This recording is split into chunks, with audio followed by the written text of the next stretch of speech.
It's an opportunity to face adversity. And I soused him in his face.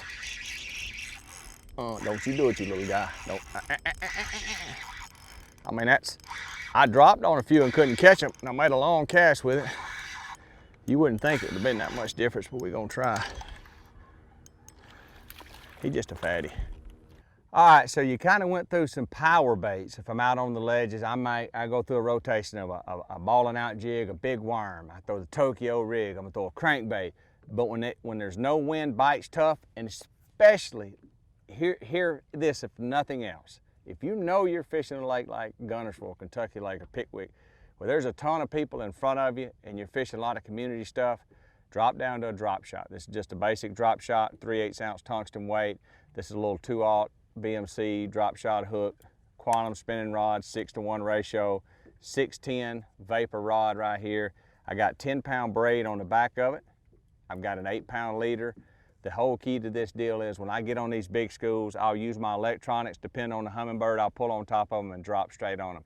The key for this is when you drop in a drop shot, and we're gonna try to prove this today, you don't always need to shake it.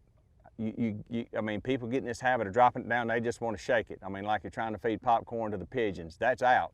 Drop it down there and hold it steady. When you see the fish a foot off the bottom, you got a 12-inch leader, you know when I drop this bait down there, it's right in his face. You don't have to jump it around in front of him, because always remember, the 34,000 people that got here before you did, they all shook it. Shaking's not always best. Y'all stay tuned on Bass U. We're gonna drop this down on some gunners with big nasties and see if one will pull it down. All right, Bass U, let me break it down for you from a fundamental standpoint, says Coach Kent Murphy. They don't always bite big things. They don't always get super aggressive. And yep, you're looking at it. I have a small zoom boot tail swim bait tied on right here. And I've got the little Gerald Swindle balling out, little finesse swim bait head, 1/4 ounce. I've got it on 8-pound Sunline shooter, tied to 10-pound braid, Sunline SX1, little 610 spinning rod by Quantum. Why would they have that at Guntersville, Drew? I know what you're thinking. Why would you throw something that small? Because there's days when you're on certain schools that the shad may be different size. There's schools all over this lake. Some feed on gizzard. You may get on one school that's feeding on this year's fry off the shad, and the bait is tiny, and you can't hardly get one to bite in. If they come up surfacing, you don't want to miss that one opportunity.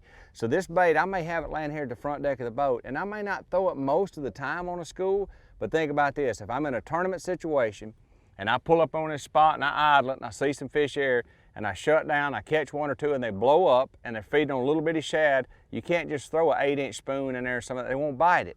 Don't miss an opportunity to catch 1 or 2 key fish. Have you a small swim bait like the Zoom boot tail, the little 1/4 ounce head. This right here can be the difference in having 5 fish and 4 fish. So yes, the swim bait's gonna make the cut and be on my deck every day when I'm fishing offshore. Small swim baits and light line is a must. All right, guys, you just seen my starting lineup on the front deck of my Triton boat. I'm out on Guntersville. I just showed you the basic lineup. Everything from drop shot and small swim baits, Tokyo rigs, big worms, cranking, how I would approach a deep lake and how I'd go fish ledges. So now I've told you about it. I fixed to head back out here, get spot locked down on a couple of schools, and let me show you how all this works when it's going right. Stay tuned, keep paused, stay on there, get on your computer, skip work, miss supper, don't go to the bathroom, get popcorn. We about to catch the hell out of them.